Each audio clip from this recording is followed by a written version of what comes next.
So welcome to Arts Plus Change, hosted by the University of Rochester Institute for the Performing Arts in partnership with the Office of Equity and Inclusion, the Paul J. Burgett Intercultural Center, 540 West Main Incorporated, Create a Space Now, Eastman Institute for Music Leadership, the Warner School, and the Rochester Fringe Festival. My name is Malin, and my pronouns are she, her, and I'm your conference host for this session with Katherine Serna and Missy Pfohl Smith. We would like to acknowledge with respect the Seneca Nation, known as the people and keepers of the western door of the Haudenosaunee. We take this opportunity to thank original caretakers on whose ancestral lands the University of Rochester currently resides in Rochester, New York.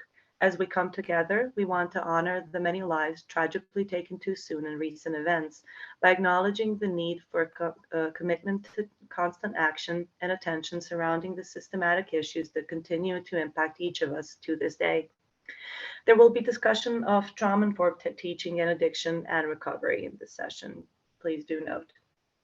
In order to enable a live transcript in your Zoom view, please click the arrow to the right, to the left, to the right of the live transcript box to view. That box can be dragged to another location on your screen. We are recording today's session, so please note your spoken and written comments and image may be included as well as transcript. In order to protect your privacy, we invite you to rename your Zoom profile with your first name only and your pronouns if you feel comfortable. Breakout rooms will not be recorded. Because we have back-to-back sessions scheduled, this session will end promptly at its end time. We encourage presenters and/or participants to share contact information via chat to foster continued discussion and connection where desired. This cluster will end with a 15-minute open discussion of all sessions. For our social media users, please use the hashtag #ArtChange22 if you feel inspired by something you hear and experience today. Thank you for joining us, and I'm honored to welcome Katherine Serna and Missy Pfohl Smith, who are presenting Dance and Independent Community Agency for Women in Recovery. Voila. Thank you, Malina. Hello, everyone. Thanks so much for coming this afternoon. It's a beautiful day here in Rochester, so being on a screen is perhaps not your first choice, but we invite you, as Mal said, to please participate however it makes sense for you. We won't take any offense to cameras off or anything like that. Kathy, you want to say hi? Yeah, hi, everyone. My name is Katherine Serna, and I'll be presenting with Missy today. I'm really excited to be here. So we're going to start by sharing a screen, and let me do that. And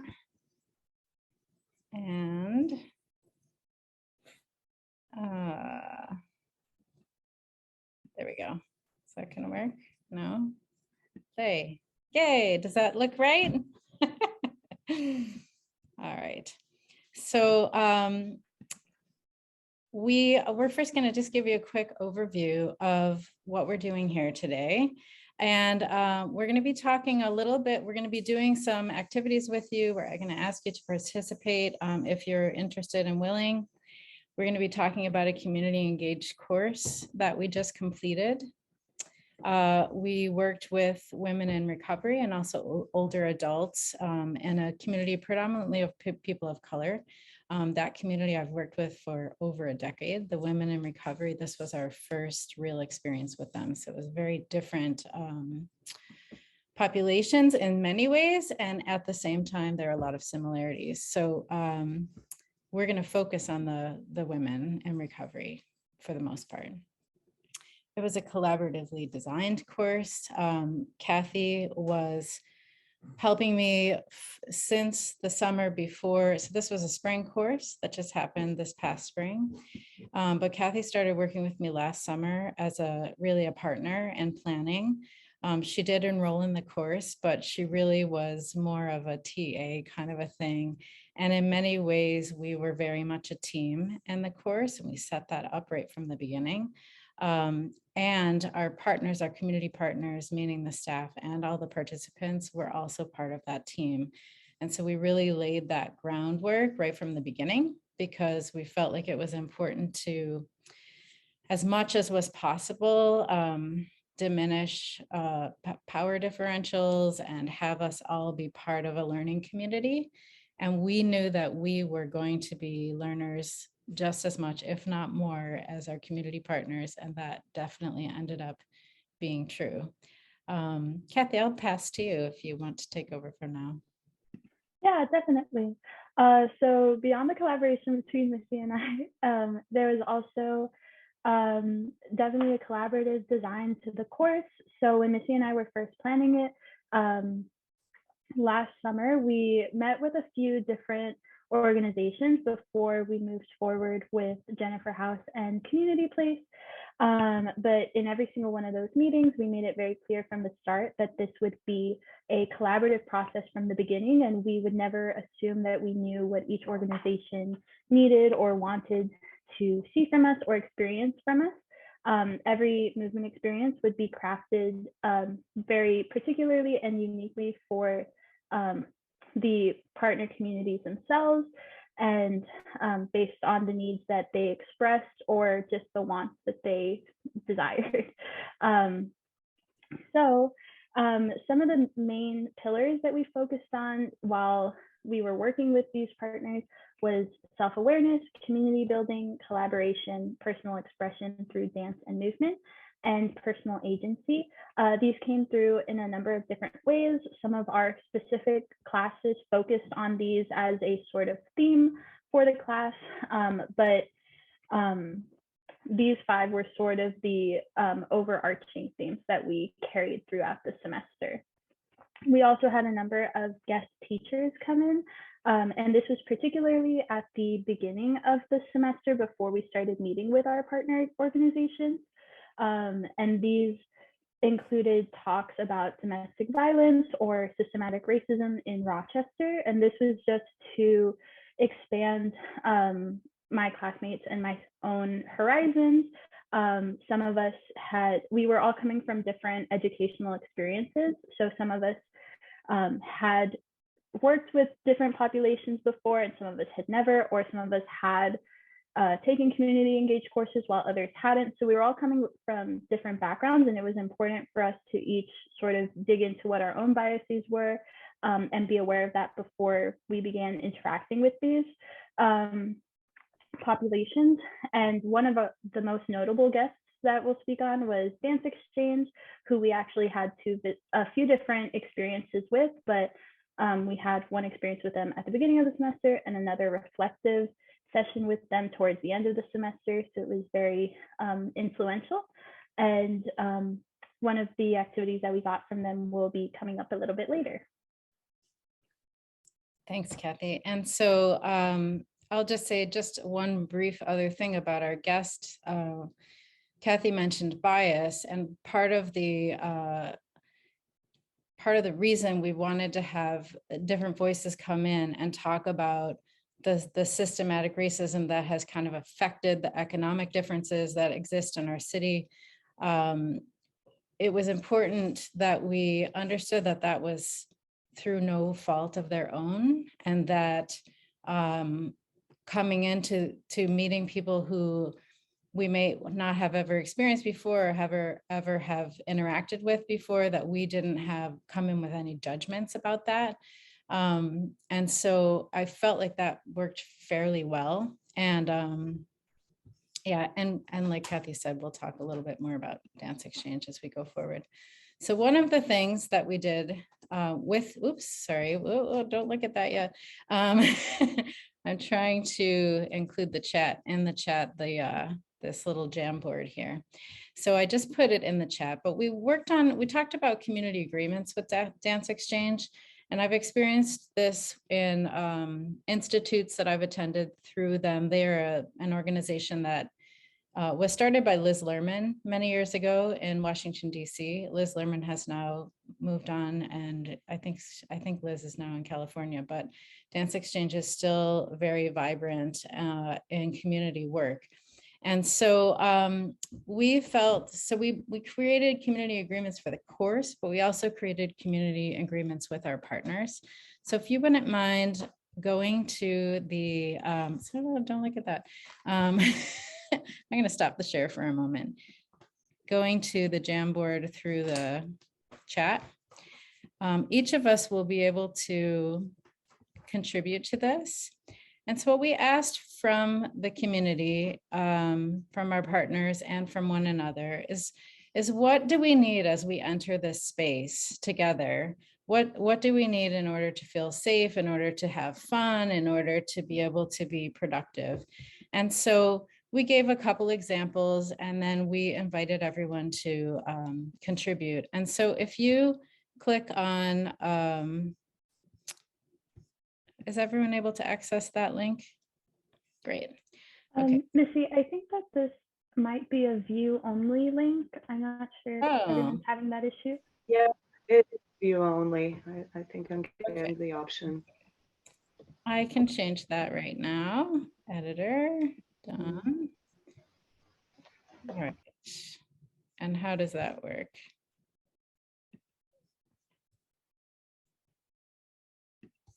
All right, let's try this one. There we go.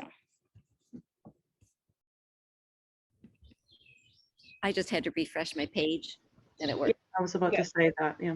Great. Okay, so, and I think you can click on this little image that has a line on it, the square that has a line, and that will give you a sticky note. You have an option to choose a color. And you can put in there whatever you would like us to agree upon as a community today.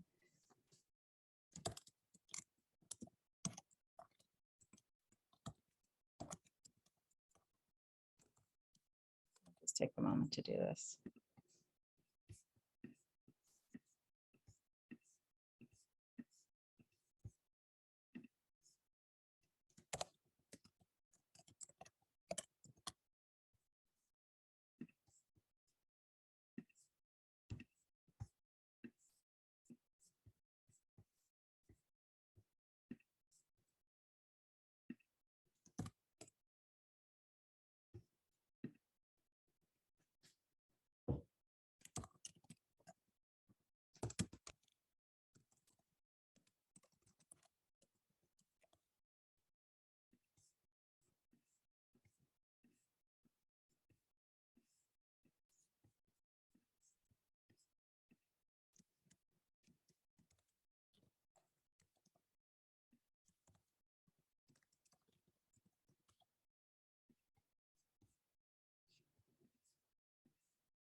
And I invite you to continue that. And as you do that, I'm going to share the screen with our Jamboard so that we can all see it at the same time.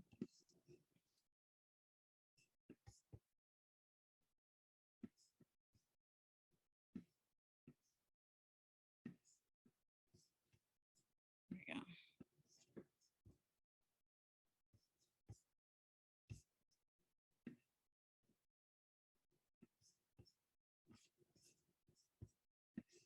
Looks like we have, oh, look, we have two of the same. Nice.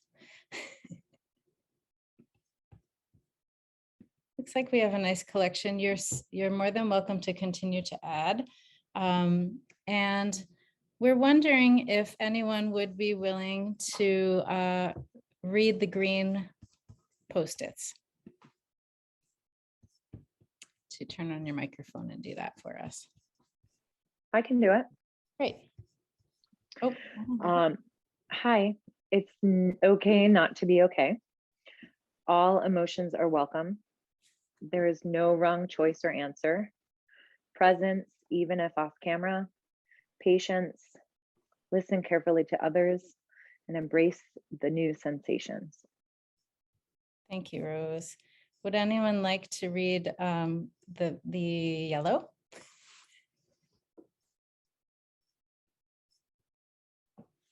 Sure. Compassion and non-judgment. Be creative about creativity. Approach with love. Giving active attention. Remain attentive to dynamics of power, especially how white supremacy might show up in engagements. Beautiful. How about the orange? You need easy job. I can take that one. Open to answering and speaking, but keeping confidential. Thank you. And pink?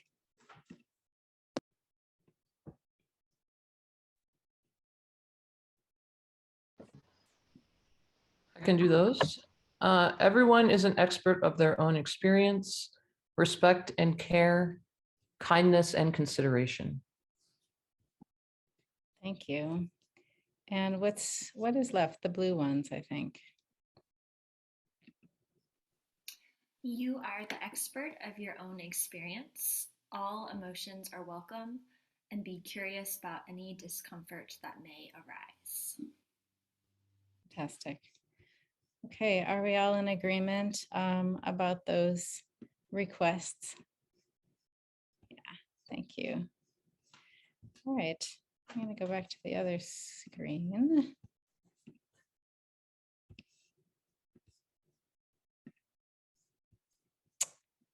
I don't know why it went somewhere else, but that's okay. And we're going to just share some of the agreements that we had in our class. This was with the community partner is called Jennifer House, and this is a home that is for women in recovery who either have previous criminal histories, addiction experiences that they need a place to have a support system, essentially. In our experience, 100% of our participants were in recovery at the time that we were there. That is not necessarily going to be the case all the time in this particular location. But you'll see some of the, it's a little hard to read some of them, but turn discomfort into inquiry is similar to something that we've seen here today. You are in charge of your own body, your own experience, and your own story. That also came from Dance Exchange. Inviting, welcoming. So we were asking people that we were inviting them to have these experiences with us, not necessarily making them do it. To be encouraging. Celebrating mistakes. Making choices together, open-mindedness, challenge, etc.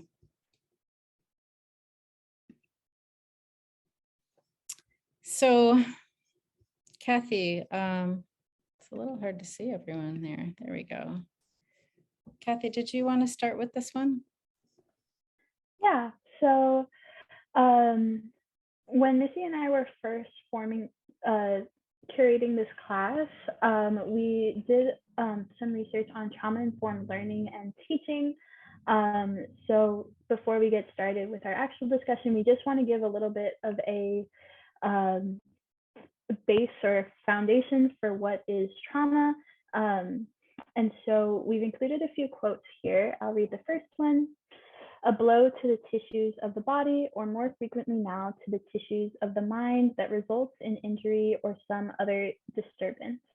And so this blow that Erickson is referring to can come from a number of different reasons. It could be an event or a series of events, which is talked about in the next quote, or just somebody's circumstances in life. This could be for a number of different reasons, like gender or trauma, or racism, or just family structure, family situation. Just really any event that somebody goes through can cause them trauma, and that event can have a long-lasting effect on somebody's body and mind. And I'll pass it over to you, Misty. Okay, I think maybe you've had a chance to share the second or to read the second definition, but essentially it's talking about how this can happen over time. This isn't necessarily just one event like an accident or, an incident, but it can be resulting from a series of things, as Kathy mentioned, such as racism, right? Where it's sort of this constant thing that you can't step away from. And so these are some of the definitions that, we found and that we've started with. And we felt that it was important to talk about this, as well as to talk about, and we're not going to do this today, but in the class to talk about addiction. And we did give some resources later on about that, so that we have some capacity for understanding what people are experiencing as we go into the settings. I'm going to go forward. So here we have the 6 principles of trauma-informed learning. So we're going to go through each of them and give a little bit of our experience with each of these principles, but we wanted to open up the floor a little bit first. And so if I could have one or two volunteers to share what they think the first one, understanding trauma and stress, might mean. And this response could come from anyone, no pressure. All answers are welcome.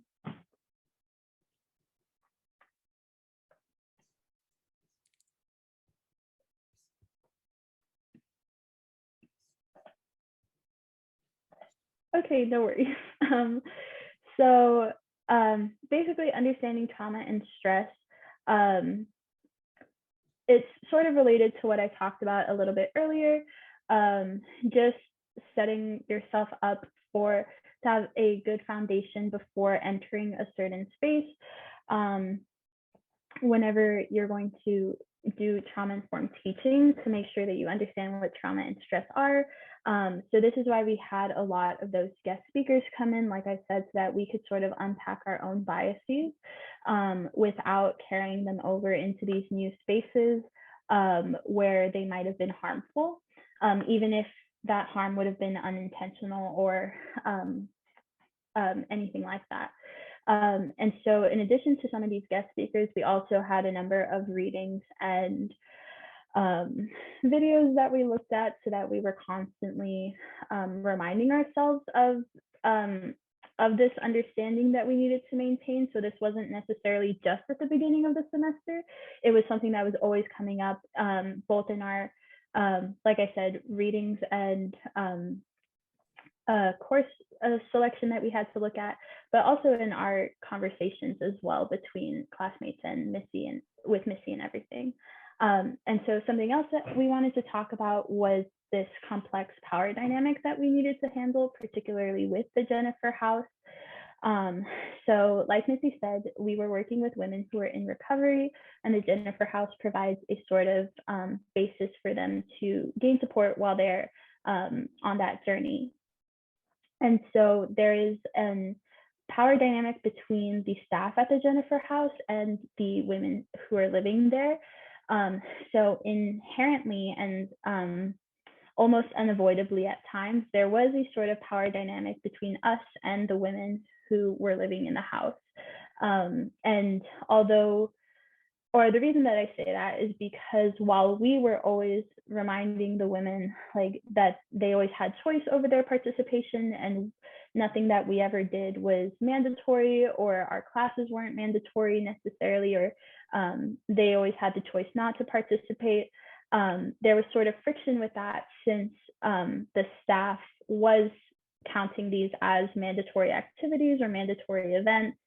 So that we had a few incidents where that friction just sort of came up, because women were sitting in a room where we were like, oh, you don't have to be here, but someone across the hallway had told them that they did have to be there. So that was a dynamic that we always had to be mindful of. And we did that in a number of ways, which we'll get into as we go through the other pillars. The next is cultural humility and responsiveness. And some of this came with our preparations that we mentioned before, and we included some of these statements of bias that came up in a reflective process that we did in class that you can read there if you want. And one of the things that we ran into at the Jennifer House was that one of the women was Spanish speaking. And when we first came, she told us she couldn't understand English, and she didn't really, she was a little bit resistant to participating. And Kathy happens to speak Spanish. And so we were really grateful for that, because Kathy kind of became a partner with Anna. We're calling her Anna today. And sure enough, by the second or third session that we had with the group, Anna was speaking English to us, could clearly understand what we were saying. And so we realized and recognized that it was probably a defense mechanism, a way to protect herself from having to do things she didn't want to do. And so this was really a great learning experience for us, because while we could sense that, of course, everyone had some trepidation pretty quickly, even in the first session, because of the way we had the community agreements and because of the way we were approaching the situation, we found that there was a lot of openness to what we were asking. And we weren't asking for a lot, and we're going to practice some of the things that we did with the group as well. Yeah, but we added in there listening and witnessing, just became really a part of how we navigated this particular tenet. Yeah, and so the next one is safety and stability. So this came up in a number of ways. And the very first one was by, like we've already talked about, creating these community agreements. This set up a very strong foundation for everyone, both for our us as students and learners, as well as the women at the Jennifer House, just so that we all knew what was expected of us and what to expect as soon as we came into this space.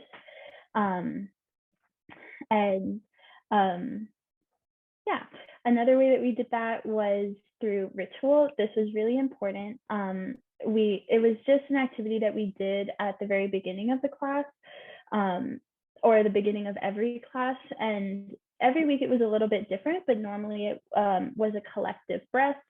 And the part of it that would change was sort of what we kept in mind as we were breathing. So for example, for one class, as you breathed in, you thought of positive things that happened to you during the week. And as you exhaled, you let go of some of the negative energy or negative experience that you had during the week. So that's just one example. But that ritual and that routine was important in providing that stability, just so that everyone knew what to expect, at least at the very beginning of the class. And so one experience that we wanted to share in relation to this was actually our last day with the Jennifer House. We had a little bit of a disruption to our safety and stability. So normally we would visit the ladies at the Jennifer House after they had had dinner, but on the last day, just because of scheduling, we had to come a little bit earlier or go a little bit earlier. And this change was communicated to the staff, but it wasn't communicated to the ladies at the Jennifer House. So whenever we showed up, they were just about to get ready to start making dinner. So because routine becomes so important during their recovery, it was a small disruption, but kind of had a large effect on the energy in the room. And so yeah, Missy will talk about how we sort of came back from that in the next pillar. So the next thing is resilience and recovery. And I'm going to stop sharing the screen at the moment so that we can, even if your cameras are off, so that we can see one another.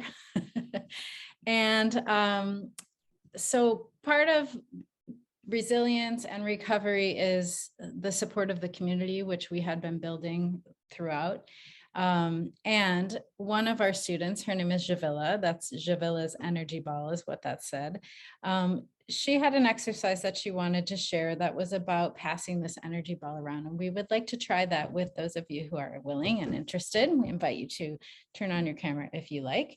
And even if your camera is not on, we could imagine that you're taking in the energy and passing it along. So before we do this, we're just going to take a collective breath together the way that we did in the class. So you could feel 2 feet on the floor, perhaps. You could even stand up. I'm going to stand up. Actually, I'm not going to stand up. I'm going to feel my feet on the floor. And I'm going to invite you to close your eyes. And if that's not comfortable for you, you can just take a soft gaze. And perhaps take the gaze away from the screen for a moment. Maybe it's looking a little bit further out in the distance, out a window. And just start to notice the breath coming in and out.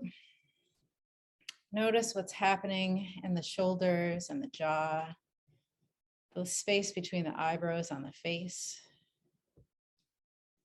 And with your next inhale, allowing your body to expand in any way it likes. That might be widening the arms, widening the stance. And on the exhale, allowing your body to become softer in whatever way that means to you. And we'll do that one more time, inhaling and growing, expanding, becoming larger, taller, longer, and exhaling and softening, allowing the shoulders to drop, tension to release. We'll do that one more time, inhaling and expanding, and you can do that in a very small way or a very large way. And exhaling, softening, letting go. Thank you. And when you're ready, you can open your eyes again if you've already closed them. And we're going to play a little bit of music, and we're going to pass around an energy ball into our little boxes here. So I'm going to start it here. You can all start and maybe feel some energy between your hands. And so the way we will do this is I'm going to bring the energy into my own body and let it exist however I want it to exist. It might just be that it stays in my hand. It might expand and contract. It might be quick energy. It might be slow. It's really up to you. You have a lot of choice about this. And once I let it pass through my body in whatever way it likes, I'm going to choose someone on the screen to pass it to. And I have to say their name because otherwise they won't know who it's coming to. So I'm going to pass this to Natalia. And then Natalia is going to grab it and allow it to, she can keep it with her as long as she likes or as short as she likes. I'm going to play some music as we do this.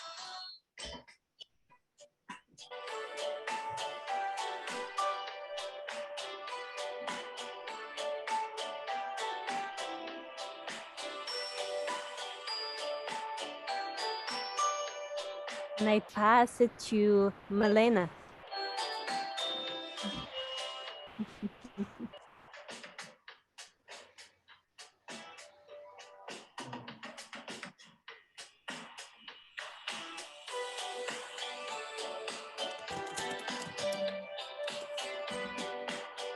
I pass it to T.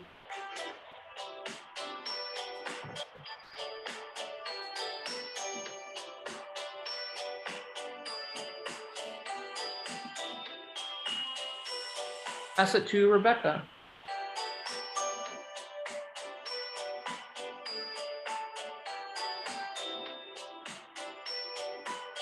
And I pass it to Hannah.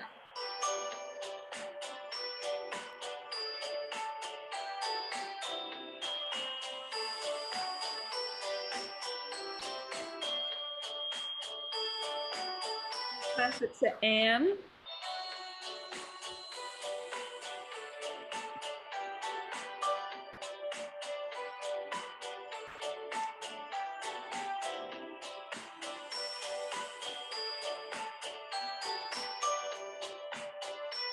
I'll pass it to Kathy.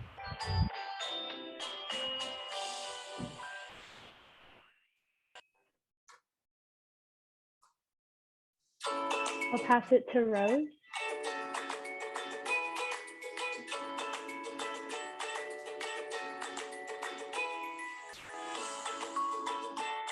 Mariah.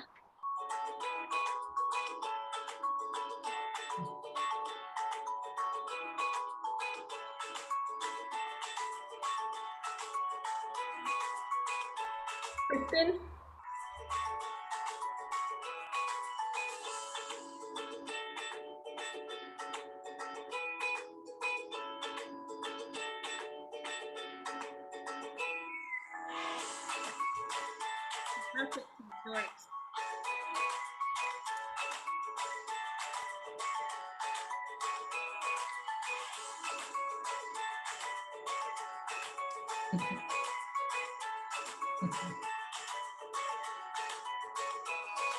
How about Mena?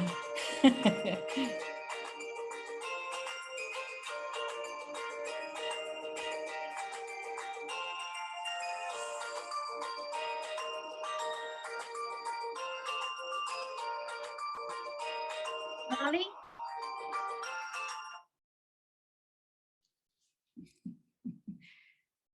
I don't know what happened to our music, but that's okay. Would anyone else like to have the energy that hasn't had it? I think it hasn't gone to Hannah or Gwen. Let's pass it to Hannah. Let's just finish it off. I don't know what happened to our music. Here we go.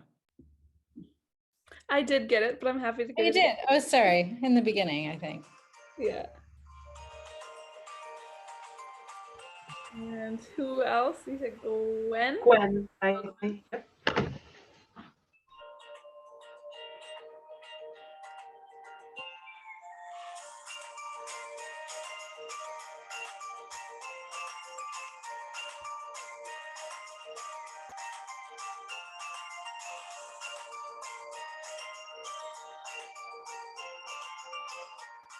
Great. Great. We couldn't hear you, but that's perfectly fine. We're going to take that to a close now. So by playing that little movement game, we were able to shift the energy and the space pretty quickly, partly through just having fun with it, playing some music, getting things going. It was pretty helpful, and also it was Javilla's delivery of it. Javilla, those of you who know her, is a very effervescent person. She's from Lithuania. She is very magical the way she speaks, and she talked about this magical ball, and it was she's just a pretty delightful person, so that was helpful. We're going to go back to our screen for a moment. I have to move our things over. Oh, sorry, we're not quite ready to move on yet. The next was collaboration and empowerment. Were you taking that, Kathy? Yeah, and so something else just before I get into that was after we had done that activity on the last day of class, one of the ladies at the Jennifer House said, "Oh, that really did change the energy in the room," which was just so magical, like Missy said, and a lot of it was because Javilla is a very animated person. So yeah, it was just really lovely to see that change. Something else that I forgot to say at the beginning is that, of course, these are 6 principles, but they're all true at the same time. You know, they're all always interacting. It's not only like one of them is true at a time. Forgot to mention that, thought I would throw it in. Anyway, so collaboration and empowerment. So like we said at the beginning, this was the whole heart of this idea was that it would be a very collaborative process on both the micro level and the macro level. So from the very beginning, we were asking for our partners' ideas. On the very first day, we asked what they would like to see from us and what sort of activities they would like.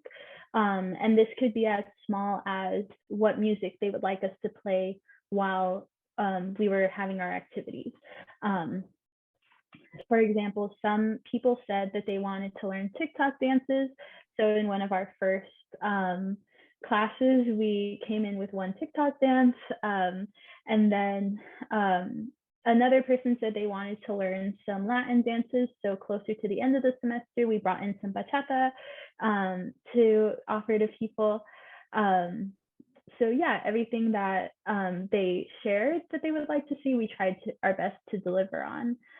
Another way that collaboration and empowerment came through was through our partnering activities. Every time that was a little collaboration between two people or even in small groups, and that generated a collaborative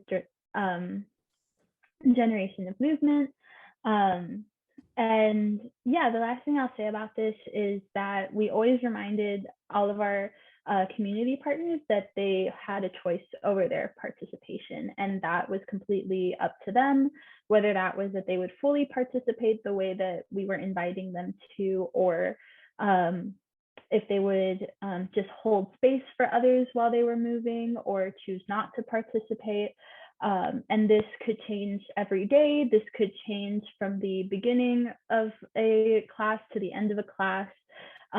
They always had agency about what their participation looked like, and that was invited and validated. Yeah, thanks, Kat. And the last is compassion and dependability. And in a course situation, dependability is tricky because students have lives and they're very busy. And so the through line of dependability was, of course, that I was always going to be present. But also that we informed the participants of the partners of what would be happening, right? So we told them right from the beginning, not everyone will be here every week. This week, Kathy and Javella are going to lead, and next week, Amina and Summer are going to lead, and next week when we're here, we're going to be doing this. And so by being as transparent about what we were planning and about what we were doing as we could be, that was helpful, both for the safety and stability, but also for that sense of dependability. And then compassion was just about, always expecting the unexpected and being welcoming of it, even when it was not so positive. So sometimes we would come in and something had just occurred that was unbeknownst to us, right? And so, it wasn't really our place to be finding out what the problem was, solving the problems for them, things like that. But it was in our purview to sort of welcome how they were feeling in that moment. And it was very clear usually when there was something wrong. And that would manifest in refusal to participate at first, or there would even be, there was this woman that we called Giselle, who one day we went in and she was very like, I'm very angry and this thing happened and yet we had to make space for that. And at the same time, carry on with a plan that we had, even though it wasn't so much about keeping our plan, but about having this community experience that we are intending to have. And so we felt that having more than one of us there was really useful for that one person could spend some time, hold some space for Giselle, let her talk through what had happened with her, while the other leader of the class could start to carry on essentially. And sure enough, even on this one particularly trying day, Giselle came around and not came around in the sense that like, oh, we don't want you to be angry and sad or whatever you're feeling, like that was okay, but in the sense of actually participating and being part of the community. All right, so we're going to move into an activity. I'll stop the share. Yeah, so we're going to do a little bit of an activity where we've called it Themes and Goals. So in pairs, we'll put you all into breakout rooms. We're going to invite you to list a few themes that you might like to offer if you were creating a class like this. So for example, every time that we offered a class to one of our community partners, we had a central theme in mind for that class, whether that be confidence or trust, just to provide a few examples. So we'd like to ask you to just list a few of these themes or goals that might feel important to you to offer a population. And the population that you keep in mind does not have to be our community partners or the ones that we've talked about. This could be anyone. This could be a community that you're already part of, your family, the community that you offer dance to, whoever comes to mind for you. So try to, between you and your partner, come up with a list of 10. And once you have that list, create a gesture for 2 of those themes. And then we'll come back to the large group and we'll share as a collective. Does that make sense to everyone? Oh, sorry.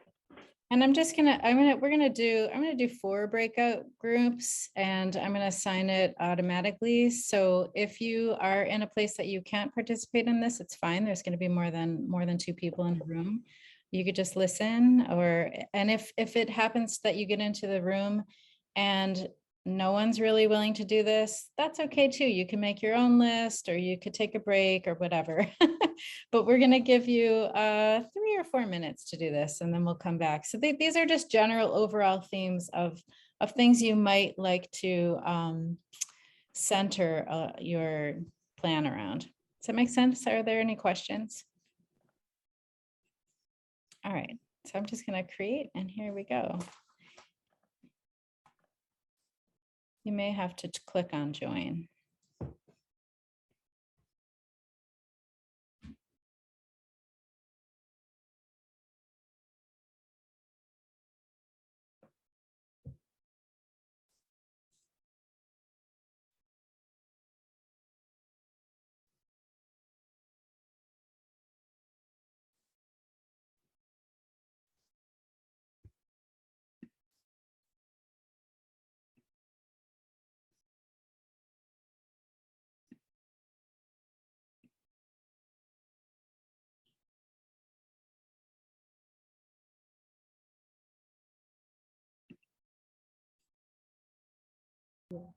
Missy, it was too fast, I think. We didn't get up to the end of the list, and it was a little bit.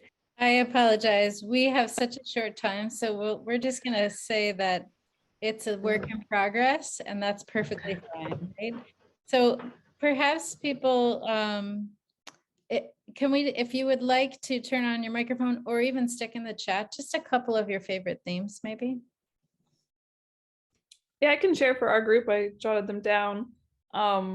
We had letting go and forgiveness, which Gwen shared, and a little bit of background from her life. So that was really powerful to hear her input there.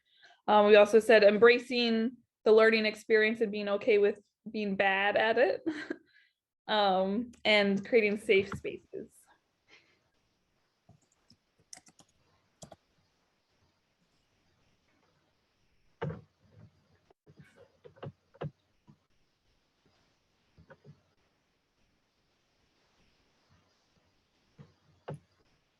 Anyone else want to share any? You don't have to. We have in chat.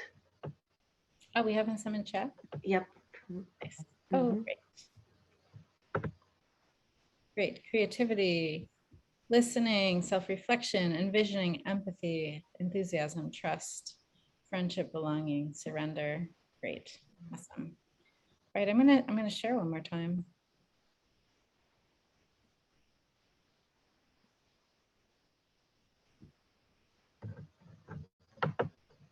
I don't know why each time we go back into it, it has left the place that we were, but that's okay. All right, so these were some of the concepts our class came up with, which were not all that different from some of the ones we just read. So I'll just let you see some of those. This was very early on. And we ended up returning to this list several times to make sure we were on the right track. So we're going to move into one more activity together in our short time that we have. And this one will be with just one partner. And so if you are, well, we'll just give it a go. We'll give it a go and we'll see if the breakout rooms work. And again, if you're in a room that with a person who's not able to do that right now, it's okay. We'll just take a moment for yourself.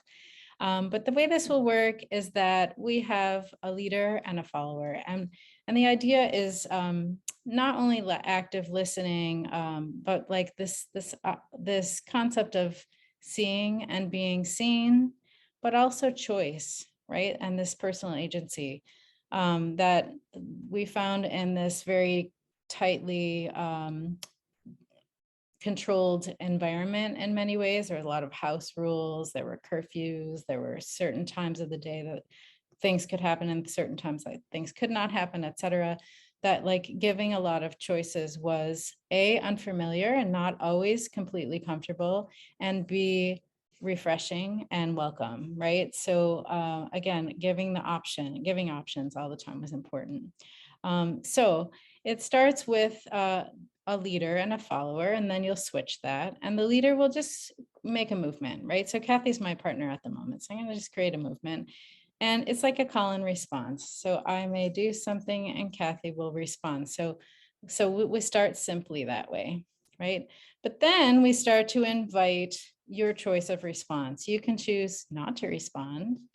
You could choose to respond with an opposite kind of an action. You could choose to respond with a different kind of proximity, really close to the camera, really far away. I should say that all of our work was in person, thank goodness, but this could be done online. You could choose to respond even with an audio response, with a sound, with words, etc. And again, you could choose not to respond at all, right? And so we'll ask you to do that, have that experiment with one person in the lead role for, we're just gonna go for 1 minute and then switch roles. So maybe watch the clock for yourselves, let the other person lead. First responding with similar or the same movement, and then allowing yourself, and your choice might be to stay there with repeating and mirroring the movement.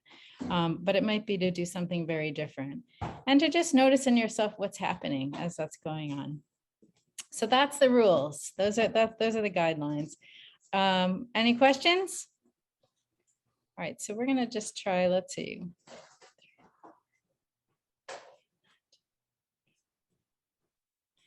All right, we're gonna try 7 breakout rooms. Have fun.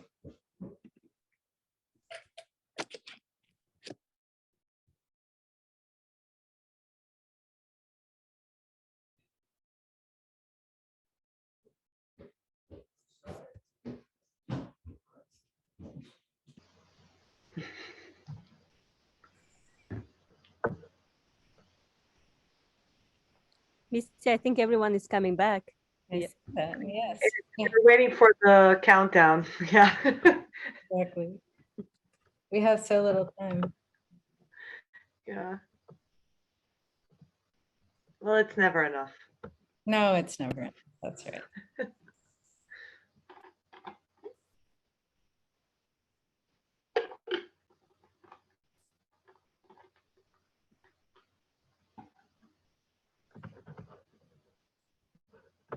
Hey, look at that. I did it right this time.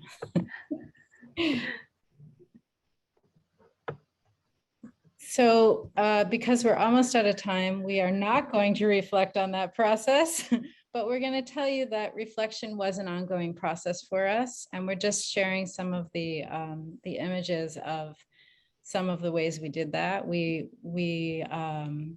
reflected on logistics of the process, personal impact, community impact, what we were witnessing, what we were feeling, the challenges we were dealing with personally, et cetera, areas to improve, et cetera. You can see that there's lots to be discussed in those places.